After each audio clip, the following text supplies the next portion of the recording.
So many of you have contacted me about my screencasts, specifically these weekly ones, especially when I didn't do one last week. My assumption is that very few of them get watched, but as I'm learning, you are a different group altogether, and you appear to be watching them and wait for it, learning from them. Awesome. That's great. I will continue to do them as long as you continue to watch them, and the tracking data that YouTube provides me bears that out to some extent. So let's talk about week 3. Feedback is the name of the game this week.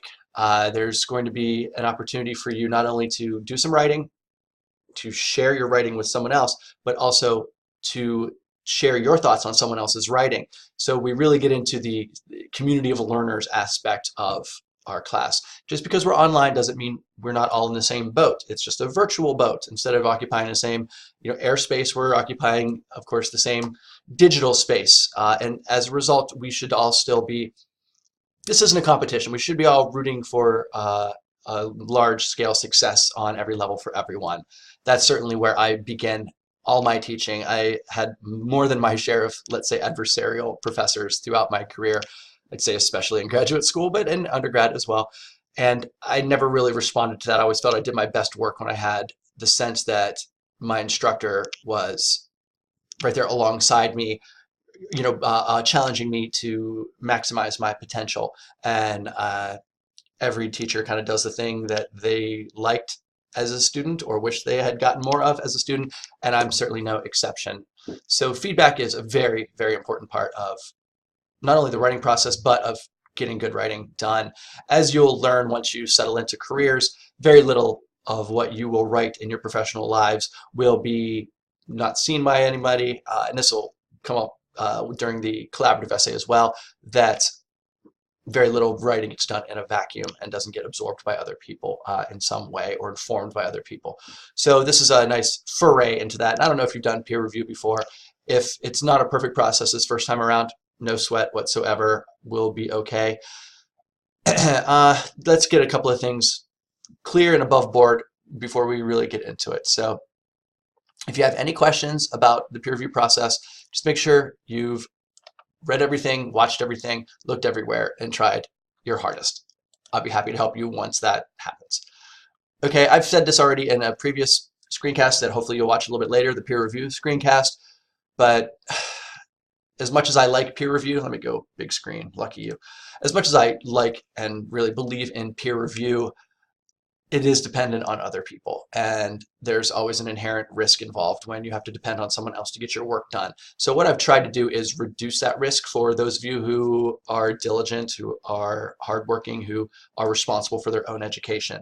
And so to that end, if someone isn't doing their job and is stopping you from doing your job, well, that person doesn't have what am I trying to say here?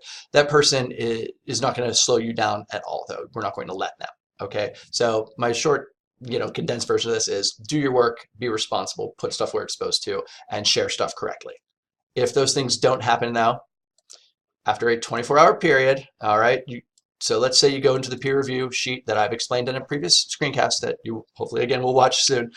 A peer who hasn't done their job, whether they didn't share correctly with you or isn't responding to emails, they have 24 hours from your first request. You only need to put in one request to get access to your peer review partner's rough draft. That is on them to respond to that single request. Give them 24 hours. Take a note of when you sent your request. They have a day to get back to you. If they're not checking their email every day, well, then they're not holding up their end of the bargain when it comes to online learning, specifically how this class defines online learning. And so we're not going to let them slow you down. So if they don't do their job like that, if they don't share their doc with you correctly, if they deleted yours, or if someone doesn't give you peer review, or if their comments don't fall within the realm of what you consider to be acceptable or helpful, I need to know those things. I need to put those people who aren't doing their peer review jobs, I need to put their name on a list. Basically, if you want, if you want to know my bookkeeping strategies, I need to know who's slowing my class down, who is helping my class who's helping the trains run on time, okay? And that's especially true in peer review. As I said, though, the stakes are fairly low for this first peer review week because we're getting everything figured out. By the time we do peer review for the research essay, I'm very hopeful that there will be no hiccups, no bugs. All right. What else is important? Oh, let's bold this. How exciting for you. Editing in action. Do not resolve any comments that your peer review partner made on your rough draft. I need to grade them, and given the scattershot nature of how you're able to submit and conduct peer review, it's not like I can sit down and grade them all in one sitting or in a reliable sort of sequence. So please don't resolve any comments on your rough draft. Okay, when you make your final draft, you need to make a copy of it. So it's as simple as, I know you can't see that up here, file, make a copy, okay? And then you name it, make sure your name's in it. That makes my job a little easier. And then final draft, SA2 final draft. Okay, and that's what I will grade. All right, let's see. So I'm making this screencast now. That's why that's highlighted. Hopefully you've read the SA2 assignment. I don't need to click on that. I'm going to get a real clear sense real soon if you've read my brief guide to writing, or at least if you've made time for the screencast that accompanies it. And I'm hoping that you have, because those are issues that I'm not going to necessarily point out all the time to you on your writing itself. Those are things that I've explained to you already, and I expect you to sort of execute. If you're having trouble with understanding or interpreting what my expectations are, I'm more than happy to help you, get some clarity on it. But don't skip on this brief guide to writing and then be mad when you get, a low grade because you didn't follow the instructions that I very clearly laid out for you. I've already made a screencast on SA2, and I'm really trying to warn you away from, typical predictable sorts of topics for what constitutes your home. I'll have a better sense once the Blackboard discussion forums start coming in. That hasn't happened yet. For various reasons, I have to record this screencast pretty early in the week, and so I'm not even through with SA1 grading yet, let alone the discussion forums. I'm looking forward to seeing them, but I'll see your topic selections. I'll have some clarity on those pretty soon, but just please don't forget to dig deeper. Okay, there's always, I really like a couple of the ones. I guess I can go to this really quick.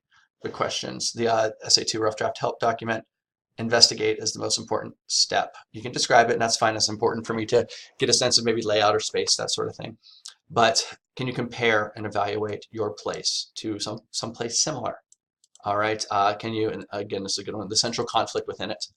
And then my always big one is like, what does it add? What does your place contribute to society? What does your definition of home? Zoom out, make this essay about a little more than yourself. It should be about you, of course, but place yourself, place your understanding of your home, your essay subject, in a broader, societal, cultural, professional, academic, whatever context. And do so in a way that readers can appreciate. All right, I've posted some sample essays here. There's 3. They're not perfect. I'm not going to teach you them. I may do a screencast about future sample essays, but sample essays, let me talk about them for a second where you can see me. Sample essays, these are students, from my usually immediate past few, semester or 2 ago, who have done a job that I found admirable in navigating my assignment and executing it on the page. That does not mean I want you to, to ape them, to do exactly what those sample essays do. And I feel that's always a very dangerous pitfall. In my face-to-face classes, I never teach sample essays because I feel that is a trap. In online, I feel like there's a direct line between what I want and here's what I want looks like that I just haven't quite cracked the code of how to do in an online setting yet. I'm always thinking about ways to do that, but I guess that's enough behind the curtain type stuff. Or behind my blinds, as it were. If you see my blinds here, it's a beautiful sunny day and I have to keep it nice and dark in here so that the lighting isn't completely heavenly, let's say. Okay, so compose at least 1 page of your SA2 rough draft. Let me get big again. You heard me sigh. Don't nickel and dime me on what constitutes 1 page. Write more than onto the, don't stop writing at the end of the first page. Please, please, please, please, please. I would much rather you write more than write less. And so if you don't write much, well, then you're not going to get much peer review feedback. Your peer reviewer is not going to have much of an opportunity to give you feedback. And what suffers the most? Well, your grade a little bit, because the quality of your writing is going to suffer a lot. A lot bit, I'm not sure. So don't nickel and dime me on what constitutes a page. This is a college class. I'm not going to hound you for a page. I'm not going to send you an email and ask you to write a little more. I'm not going to do any of that stuff. I'm not your parent. So don't make me. Anyway, compose 1 page of your SA2 rough draft and prepare it for peer review. Okay. Read the guidelines, watch the screencast. I posted it in a couple different places. one of the aspects of preparing it for peer review is you have to place 3 questions on your draft. So all you do is you highlight a word, highlight a sentence, highlight a passage or a paragraph. I do Control-Alt-M, and then up pops the comment bubble, and you type a question. Okay, that's it. You can also do it. Let me show you the other way to do it. You can right-click. You can go down to, let's see, comment. There it is. You can go to up here and insert comment. There's so many ways to add a comment. So put questions in the commentary. There they are there. All right, screencast on peer review. Oh, excuse me. My family and I are passing around a very fun cold. Let's see. So post your SA2 rough draft on our spreadsheet. I've gone through this in this screencast, so watch it at your leisure. I'm not going to get into it here. And then the person whose rough draft is above yours on the screencast, that's whose rough draft you're going to give peer review to. Okay, and those are the only things you have to do this week, is a little bit of writing and a little bit of reading and writing about writing, if that makes sense. An optional action item for you to consider is to bring me into your drafting process. Your final drafts will be due pretty shortly. Week 4 is on the horizon, but I'd really like week 4 to be more about getting a head start on SA3, but we'll see where you are with that.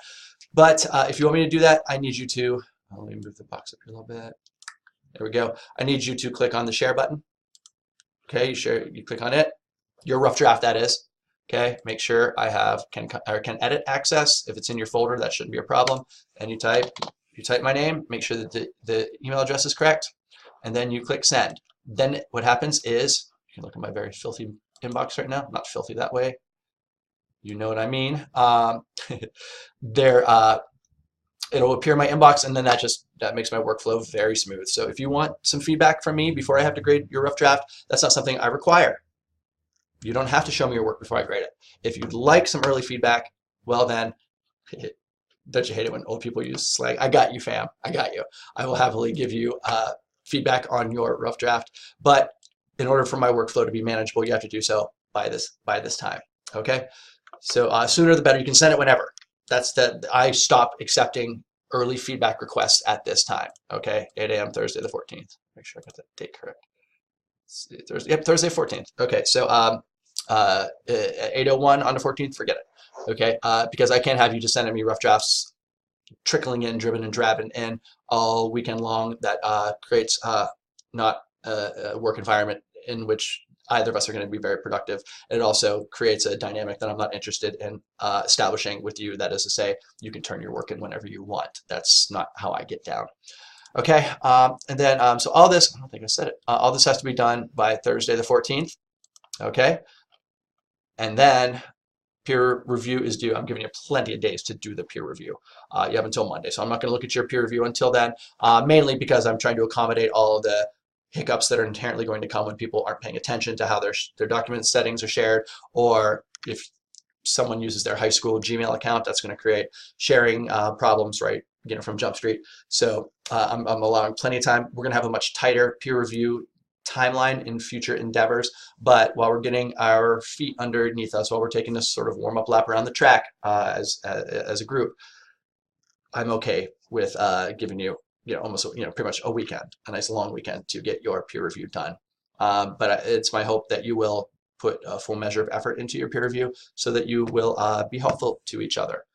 So look at me wrapping up a minute sooner than I have to. That is very atypical. So here I am. Thanks again for watching, and please know that I want your emails, I want your questions, of course with the caveat that you've looked everywhere else first and you're not asking me to do your work for you in any way. If you want to have a conversation with me about struggles you're having with your essay, with if you get stuck with writer's block, if you want feedback on how to flesh out a certain passage, I'm available for all those. I love getting emails from my students, especially when it's about the essays that they're working on, the writing they're creating. It's pretty energizing on my end, and I'd be more than happy to accommodate you, to help you with any concerns that you have going forward. So best of luck. Sorry for the weird lighting. It's kind of going in and out. Keep in touch.